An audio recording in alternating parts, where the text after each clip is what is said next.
ஈரோடு மாவட்டம் கோபிச்செட்டிப்பாளையம் செம்மாண்டபாளையம். என்னுடைய பெயர் முருகவேல். என்னுடைய உறவினர் பெயர் லோகநாதன். அவருக்கு வயது 38. அவர் 5 வருடங்களாக டயாலிசிஸ் செய்து வருகிறார்.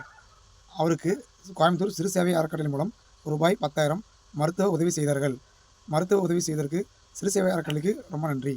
அறக்கட்டளை மூலியமா cancer, kidney failure, open heart surgery பண்ண ஏழை எளிய மக்களுக்கு மருத்துவ உதவித்தொகை கொடுத்துட்டு வராங்க. இப்ப ரீசெண்டா நம்ம திருப்பூர் காந்தி நகர் சேர்ந்த பூங்கொடிங்களுக்கு மருத்துவ உதவித்தொகையா 10,000 கொடுத்திருக்காங்க. அதே மாதிரி கோவை மாவட்டம் பாப்பநாயக்கம்பாளையத்தை சேர்ந்த தீபிகா அவங்களுக்கு 15,000 கொடுத்திருக்காங்க. ஈரோடு மாவட்டம் காங்கேயம்பாளையத்தை சேர்ந்த கீதா அவங்களுக்கு 10,000 கொடுத்திருக்காங்க. நீலகிரி மாவட்டம் ஊட்டியை சேர்ந்த திப்பன் அவங்களுக்கு 10,000 கொடுத்திருக்காங்க. இந்த அமௌண்ட் எல்லாமே அவங்க டீம்ல ஒரு 500 மெம்பர்ஸ் இருக்காங்க. அவங்க மூலியமா கலெக்ட் ஆகிற அமௌண்ட்டை தான் டொனேட் பண்ணிட்டு வராங்க. இப்ப பணம் பற்றாக்குறையினால நிறைய பேருக்கு கொடுக்க முடியறது இல்ல. சோ உங்களால முடிஞ்சா ஒரு மினிமம் ஒரு 100 ரூபாயில உங்க தகுதிக்கு எவ்வளவு முடியுதோ அவ்வளவு அமௌண்ட்டை மேல தெரியுற QRலயோ இல்ல கீழே தெரியுற அக்கௌண்ட்லயோ சென்ட் பண்ணி கொஞ்சம் சப்போர்ட் பண்ணுங்க.